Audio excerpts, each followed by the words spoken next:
So this is Guardian Academy. Kind of we do this from time to time with we did one with Dr. Jeff Spetzer recently, and now we have Andre Norman, who I will introduce shortly. But I could tell you that Andre's book, let me share it real quick.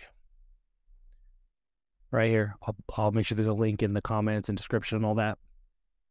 Flew off the shelves. I had a big stack of them for the Gray Wolf Summit, and Andre's book was flying. I had to keep restocking it. So, as you know, in the Guardian Academy, we are all about that bridge between technology and the human, right? I call it the adaptive dilemma, which is a whole bunch of people believe that technology is going to solve all of our problems. Bitcoin fixes this. And as we know, as guardians and leaders of the Guardian Academy, that Bitcoin does not fix this. We play a role as well. We play a role as leaders. We have to be able to deal with the vicissitudes of the market and the vicissitudes of life. And the best way to learn how to do that is through experience and proximity. So we're going to do this today with you guys, and then Andre and we're going to set something up, I think next month, hang out in person. I see him almost. We'll probably see each other like once a month, close to once a month in Arizona. And again, when we talk about the vicissitudes of the market, when we talk about extreme highs and extreme lows, there's nobody more appropriate than Andre, who is the ambassador of hope. It's the name of his book. Andre, correct me if I'm wrong, you were sentenced to over 100 years in prison. Yes, sir.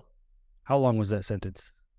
It was 7 to 10, 2 9 to 10s, 2 10s, 2 15 20s, a 5, and 2 3 to 5s. Ooh. All right, so over 100 years in prison. When you got into prison, you ended up basically running like the gang system inside of the prison, and then got sent to solitary for 2 years. I got in. I started on at number 20,000. There's 20,000 people in my prison system, and when you come in, you're the last guy. And when all was said and done, I was number 3, with a chance to be number 1. And yes, it definitely took me to solitary confinement for 2.5 years, locked in a cell by myself in the basement. Ooh. So, first thing, because we do have to get to the rest of your story. Obviously, you're not still in solitary. Obviously, you are not in prison. And you actually ended up, let me get this right here. You ended up with a Harvard Law School fellowship. Yes, sir. Really quick, can you walk us through the journey from, like, right before, why did you end up in solitary? And then how do you go from solitary by yourself over 100 years on your sentence to a Harvard Law School fellowship recipient? Well, grew up in the city, troubled kid, dysfunctional family, got off track. I didn't fit in, didn't know how to really hone my skills or find my tribe. The one thing I did do was play music. My friends told me it was stupid, so I gave it up, which was the dumbest thing ever. So I had no purpose, so I had no plan. So the government's plan for me became real. They threw me in prison for something I did. It wasn't any mistaken identity. I did it. When I got to prison, instead of saying, I messed up, let me turn around, I doubled down on what got me there. And it only got me further there. And for 6 years, I participated in gang life, selling drugs, contraband, robbing people, stabbing people, all the stuff you do on the street. And then I found myself with 2 brand new attempted murder convictions, locked in solitary confinement in a basement, and I thought I was winning because I was number 3 gang member in the state, and I'm still trying to get to number 1. I had surpassed over 19,000 plus people to get to status, and then I'm fighting like hell to get to number 1, and I had an epiphany that I was the king of nowhere, that nobody in the world cared that I had this mythical title of being the number 3 gang member in Massachusetts. It really meant nothing.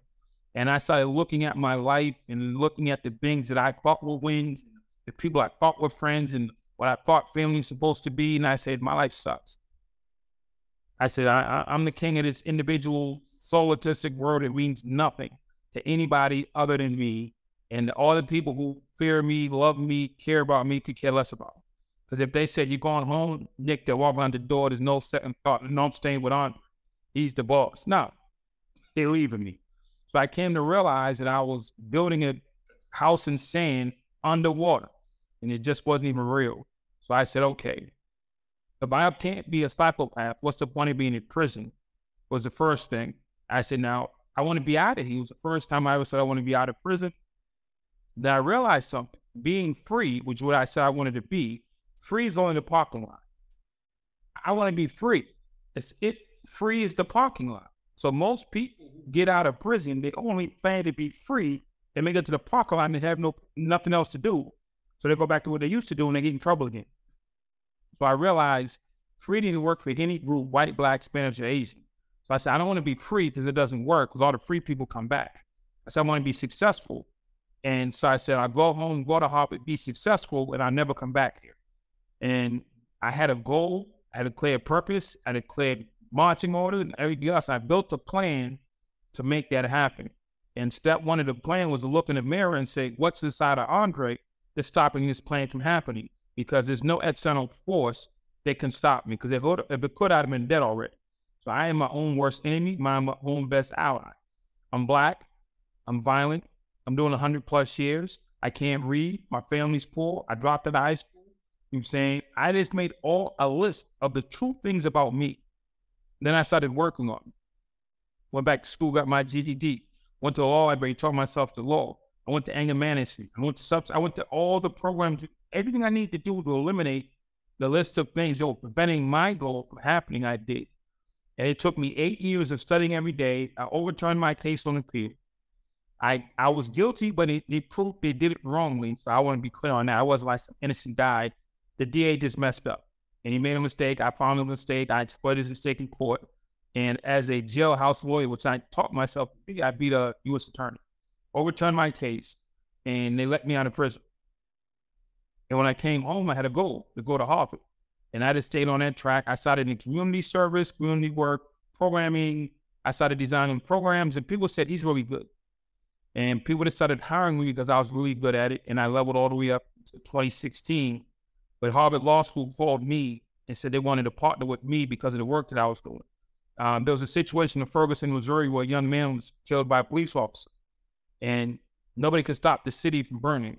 So they called me and asked me to stop it from burning. And Harvard heard of the work that I was doing, and they said, we want to partner with you on what you're doing to make this country and this world a better place. So they gave me email, they gave me a desk, they gave me a little tag, and I had a little office that I shared, but I was there. And there was a 25-year march. I was people think I snapped my fingers. It was 25 years from when I said it to myself until when they gave me my email and desk. But I made it happen. 25 years. Well, first of all, it's shocking to know you and find out about that afterwards because you're so welcoming and generous and helpful to everybody. But there's a few things that came up that I think I heard that I would love to touch on really quick. Is we have this exercise where we say, what do you do when you're drowning? And a lot of people say, I don't know, start to swim, try to keep your head above water, kick your feet, all this stuff. And everybody always skips the part where they have to decide that they want to live. So there's that decision that people skip. Like they're trying to strategize and execute out. They haven't even really made the decision that they want to live or that they want to change. And then we have another thing. Let me say the window in the mirror, right? Everybody has their problems. We all got our problems. We spend a lot of time kind of looking out the window, blaming everybody else. And after deciding, sounds like you spent some time looking in the mirror, really figuring out the things that are true about yourself. Now, when it comes time, two things. I've heard you talk about this before.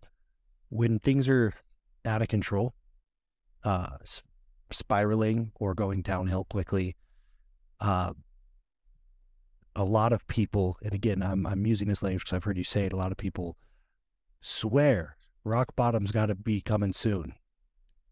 You know, um, so I would love to hear you say it again. Talk about reaching rock bottom, and how do you look in the mirror? How do you be honest about the things that you have done?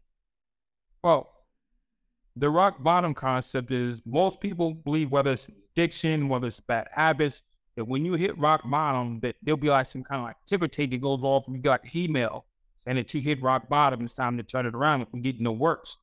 And the truth is, you choose your rock bottom. I watched my mother be beaten for years. I don't think there's anything worse than that I can see in my life. I didn't make that my rock bottom. Watched my sister become a prostitute. I didn't make that my rock bottom. I'm saying I watched so much people die in my neighborhood. I chose how to make that my rock bottom.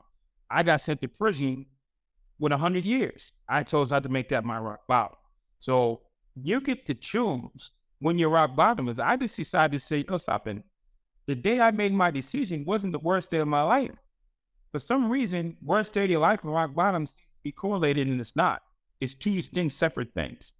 For me, the worst day of my life was when I lost my grandmother.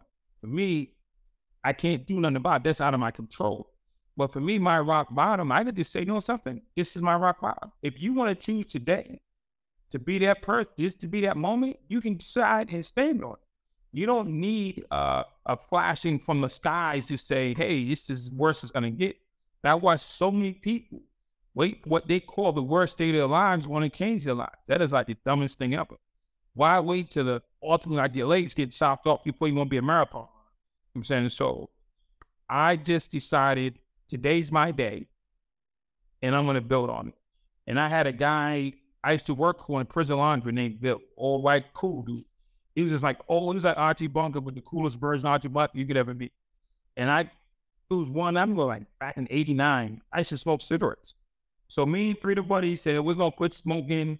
So I go to work on a Friday and New Year's is on Sunday. So I tell Bill, my boss, yo, I'm quitting smoking on Sunday. As everybody with a New Year's resolution, you beat your chest about it. So I'm running around announcing to the world what I'm going to do. The Bill said, you're full of shit. I said, what are you talking about, Bill? He said, what's the difference between today and Sunday? I said, I want to quit on Sunday. He said, no, you're giving yourself an excuse to smoke for 2 more days. He said, there's no difference between today and Sunday other than you give yourself an excuse to even live with it. He said, every day I went to program to AA, I would have a drink and go to my detox. And I come out and I fail. I go to detox again. I have a drink before I go in. He said, the last time I went, I didn't drink before I went in. I just went in. And I've been sober ever since. He said, stop making excuses, do it or don't. I don't care what you do, but don't come in here with BS.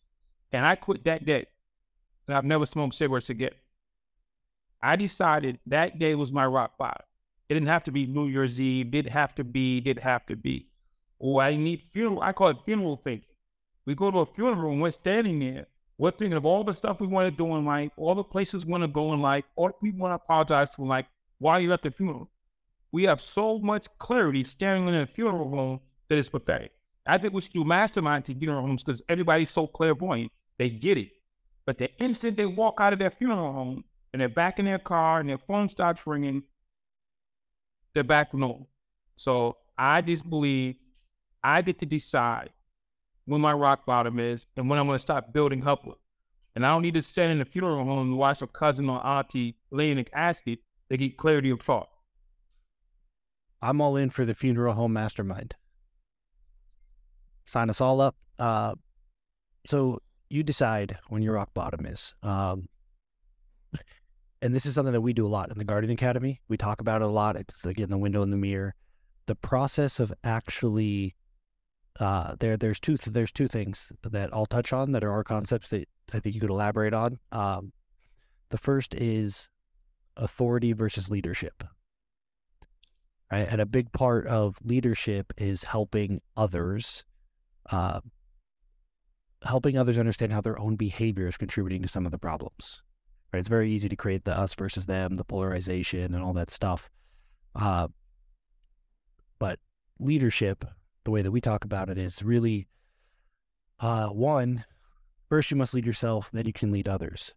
Right? And the process of leading others is helping them understand how their own behavior is contributing to the problem. So the process of leading self is understanding how our own behaviors are causing our problems instead of pointing at others, blaming everybody else, et cetera, et cetera. So you decide to hit rock bottom, make a list of all the things that are true about you. That is a huge friction point. Many people have an aversion to looking in the mirror. It's kind of scary. So what is your thought process if you're working with somebody else, you're going through this, like, hey, I got to look in the mirror and I got to be honest about my own behavior. And I got to be honest about what is true about me.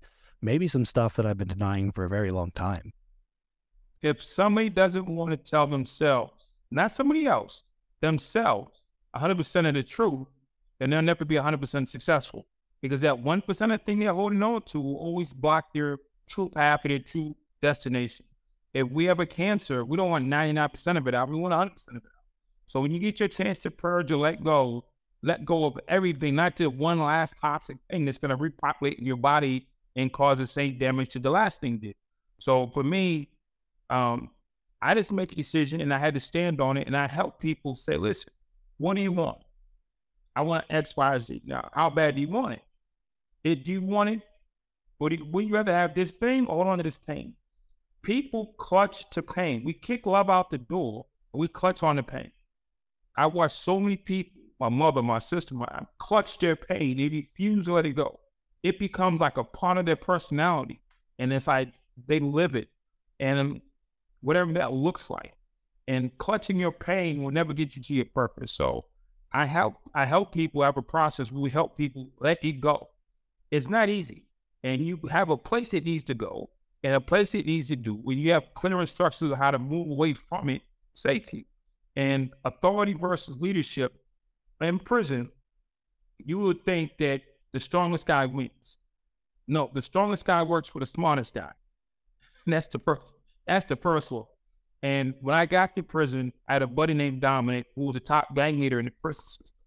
And he was a tough guy. And I used to hang out with Dominic every day. And I used to watch Dominic counsel people. The toughest guys in prison all went to Dominic because he was the toughest guy there. And these other tough guys would come to him crying about their mother being sick or their daughter missed a birthday or whatever the thing was. And he would counsel. I'm like, why is this tough guy crying? Why is this guy sobbing? And Dominic didn't lead them through physical force. He led them through therapy and healing. And he had the undying loyalty of the toughest guys in prison, not because he was a tough guy, but because he was a listening friend. So you never know what somebody's going through. And what they look like has nothing to do with what they're going through.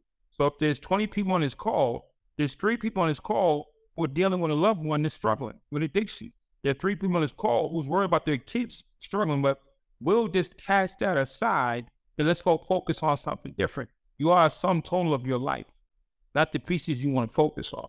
So I believe in leadership through wellness, not intimidation. That authority and intimidation is the same to me. So leadership through wellness. If I'm the reason your life is going well, you will be loyal to me. Not making more money, not driving nice. If I'm the reason the pain is out of your life, you'll be loyal. So my goal is let me get all the pain out of your life. And then your loyalty will come, because on your own, you're going to go find some more pain. And you're going to come back to me again and want that removed. Because most people double down. I'll remove the pain and they'll go get some more. I remove it, they'll go get some more. And I just become that source of I'm making fix it. And if you become a healer, everybody will be your best friend. If you become a bully, you're all rooting for you to fall. That's it's very, very aligned with Chris Voss, obviously. His whole definitely proactive empathy. It's funny at the highest level. Some of the Chris Voss, one of the greatest, if not the greatest FBI negotiator of all time. You're talking about it now. There's always some level of empathy, like proactive empathy, understanding. So getting out of prison, talking a little bit about leadership there, very clearly figured out how to lead yourself. I mean, from where you were to where you ended up, leading others, that's a whole different ballgame, right? So when a city's on fire and nobody can stop them from tearing themselves apart, tearing each other apart, they call Andre Norman. Why? They call me for one reason: I get it done. And I come in, and it's usually the country of Honduras had the highest murder rate in the world. Ferguson's on fire, child soldiers in West Africa. I just want to give you some of the scope of what I'm doing. So from working in St. Louis with the highest murder rate in our country. So I go into extreme situations and I can walk into the fire and I can put the fire out. And people call me not because they understand my process, they understand the results from my process. And again, this goes back to the helping people heal and never find more pain. I help them heal, and sometimes they want to stay healed and they do the medications, and sometimes they don't, they go back to their old behavior. So very few people take the medicine to its entirety, to the bottle's empty. They take it, they feel better. And whatever the thing is comes back in some form. So they call me because I get results. Now, I get results because I listen. They don't call me, they don't care about my process. They care about the outcome. And that's kind of disturbing, but that's the truth. And so when I go in, how do I get it done? I listen to the people. I listen for their pain points, and I fix their pain. The same way I did in prison, the same thing I watched Dominic do in prison, the opposite when I watched my dad do. The opposite while I watched the guys in my neighborhood do. The opposite. So sometimes you learn the opposite from raw people, but if you go in and listen, there's a reason people don't financial wellness. There's a reason people are doing crypto. There's a reason people are on this call. There's a reason for everything. And if I talk to you long enough, I'll find your why. And if your why is broken, we're going to straighten it up so you can stand on. Because if your why is broken, you're not going to stand long. You're going to fall. First time there's a crisis, the first time there's a down ticket, first time there's anything, you're going to fall because your why is not strong. So I listen to the kids on the ground in Ferguson. I listen to child soldiers in West Africa. I listen to why the cartels need to kill people. You just have to have the ability to listen and not judge, and then come up with a solution. How do you do what you're doing and not kill people? How do you get your message across and not throw rocks at the police? So first you have to listen, and then you can redirect from there. But if the person's why is not strong, then it's always going to be a third party manipulating that person to do something. What's the, if you zoom out and you say, over time or big picture, what do you hope to accomplish? My big picture, my grandmother, Nana Palmer, we called her, my mom's mom. She was tough. On my mom's side, I mean, they're super cool. We were super intelligent folks. Not against my dad's side. I love my grandma on the other side too. But my grandmother had cancer. She smoked cigarettes, more cigarettes, and drank Canadian Mist. Was it Canadian Mist? I think so. Every day of her life. Since I know her, she smoked and drank every day since the day I met her. And I'm probably like 40-something years old. She gets diagnosed with some kind of throat cancer. And she goes to the doctor, and the doctor says, well, we're going to cut this hole out of your throat, and we're going to cut the cancer out, and you'll be fine. And she had one question. Can I still drink and smoke? The doctor said no. He said, you keep drinking and smoking, there's no point doing the surgery. You're going to die. She said, have a nice day. And she went home and started planning her funeral. She said, I will live on my terms. I'm not going to be a mutated version of what you wanted to be. I'm not going to be happy like that. I want to drink and smoke, and that's what I'm going to do. So she called her kids, and she told her her decision. Then I watched my grandmother plan her own funeral. From the flowers, she sat down with the pastor. She did a walkthrough at the church. She was doing walkthroughs at the graveyard. Everything. My grandmother planned her own funeral to the last syllable.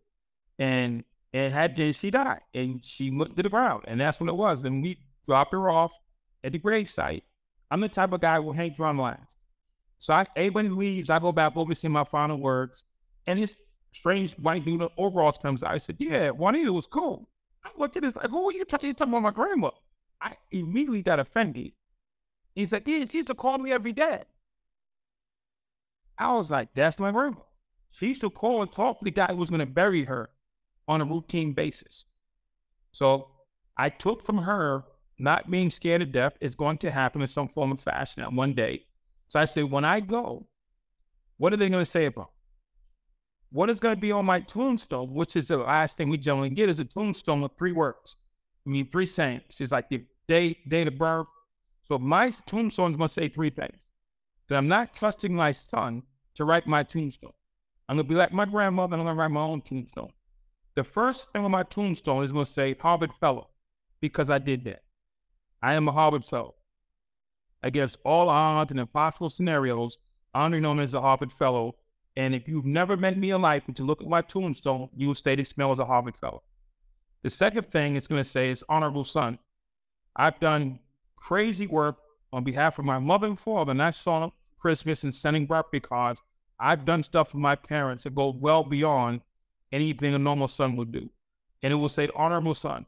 Now, mind you, hopefully you don't put this part on the clip. I don't like my parents. They weren't very nice to me. But them being nice to me and me being an honorable son is two different things. Honorable Son is on my tombstone. Last is going to say Andre freed people. That started with freed prisoners, and it's expanded to free people. Free you from prison, free you from addiction, free you from a bad relationship, free you from bad thoughts, whatever's holding you down in some kind of form of prison. I want to say Andre freed people.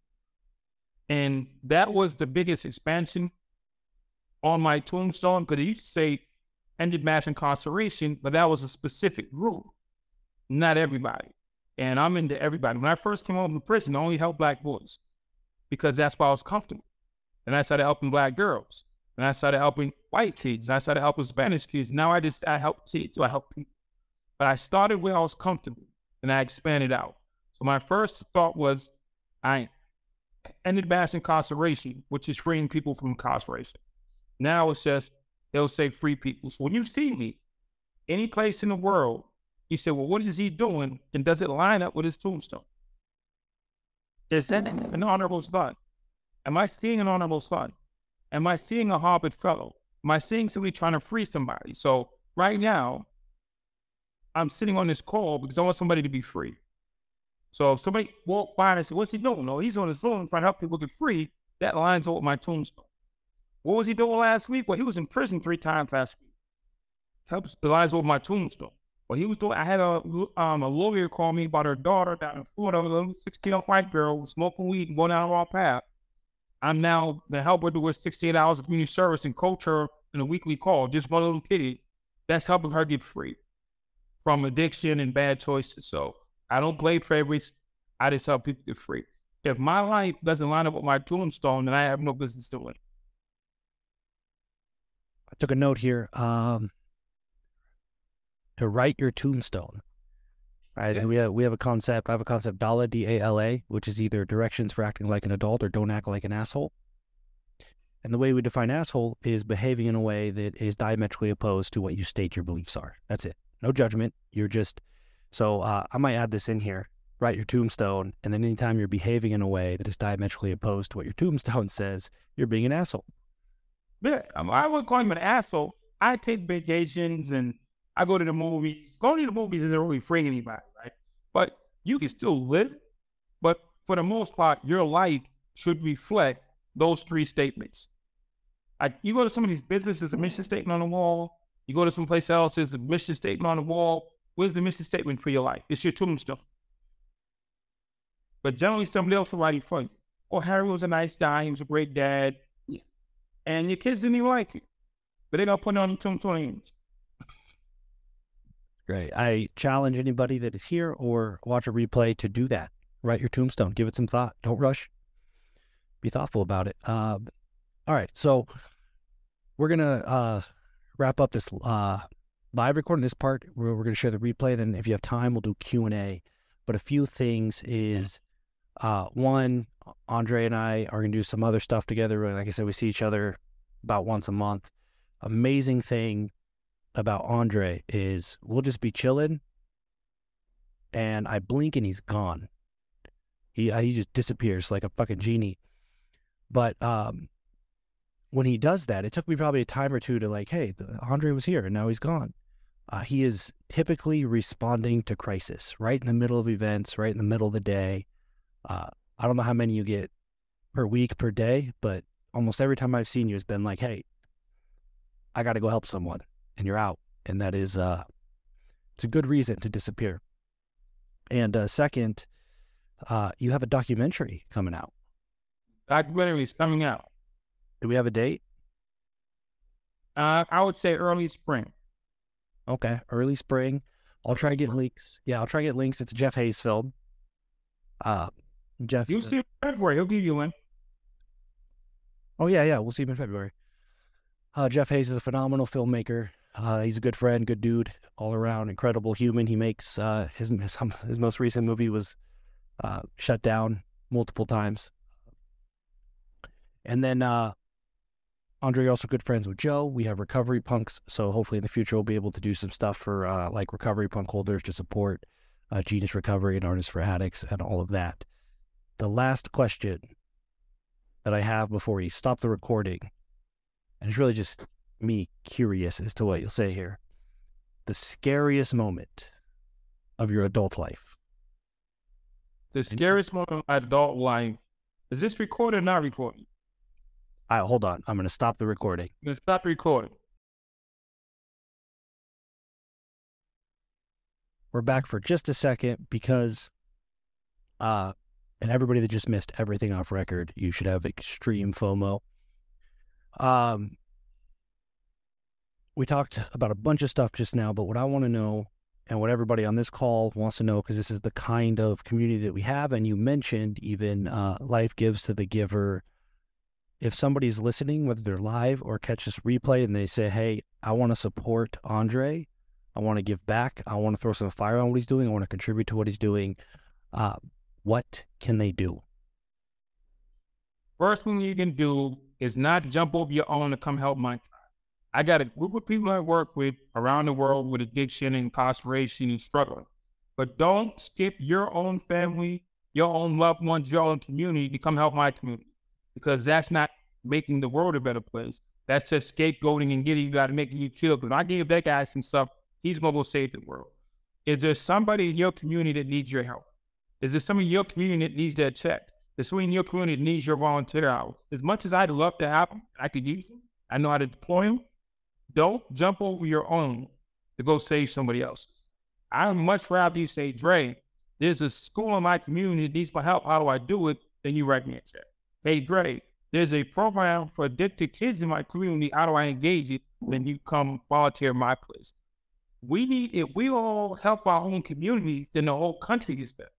If everybody races to the south side of town with me, then only this side gets better. And you're neglecting people who could use your help. So if you want to help me, first, let's make sure home is good. Because when you call me, the first thing I want to ask you is how's home? How's home? Because I have a son. His name is Brooks Elliott Norman. And he comes first on planet Earth to me. Because before anybody or any cause or anything, Brooks Elliott Norman comes first. Andre, you can eliminate hunger in the entire world if you sacrifice your baby. I better go plant some corn. Andre, there'll never be a war again if you sacrifice Brooks. You better get a new military or some peace negotiators. You can't have mine. So I take care of home first. And then, again, my kid's not perfect, but I take care of home first, and then I go out and try to help the world be better. So that is my strategy. Please take care of home first. If you need help with that, we will help you with that. And then we can talk about helping the larger society. Because your passion might be animals, it might not be people. Your passion might be medicine, it might not be sports. Your passion, I want you to give to something that you're passionate about, that matters to you, because you do it effortlessly for the rest of your life. Coming on my side of town, helping these kids or these people will be something you do periodically. I'd much rather you stay where your heart is. If your heart lines up with my heart, then clean. It's all good. But I came on here to encourage you that there's somebody who lives in your community, somebody in your cell phone that needs to give text me today. Somebody in your cell phone you can encourage today to just say, hey, man, I forgive you. I hope you forgive me. I love you. There's somebody in your cell phone. If you can't forgive the people in your cell phone or reach out to the people in your cell phone, you're not going to be very realistic, authentic, or helpful on my side of town. Because on my side of town, for lack of a better term, we see through bullshit. We see through bullshit. So if you're not willing to reach out to your cousin, brother, sister, aunt, or mom, when you come on my side of town, they're going to say, first not authentic. They hiding stuff. I don't know what it is, but they hiding stuff. It was bullshit. And if you bullshitting your people, it's only a matter of time before you bullshit. So please, let's touch on base. Then Love to work with you any capacity beyond that. Also, I'll make sure that any opportunity that we have, Andre's always a genius, network events. So, you know, we cross paths, and if anybody needs help, if anybody wants to contact Andre for the reason, let me know, and I will. We can pull up on the ranch, man. The ranch is cool. Have y'all been to the ranch? A handful of them have. Oh, they playing. They're there. The ranch? Come on, man. Let's pull up on the ranch. Yeah, we will do a lot. Give it probably 6 months, a year from now. We'll be doing everything up there.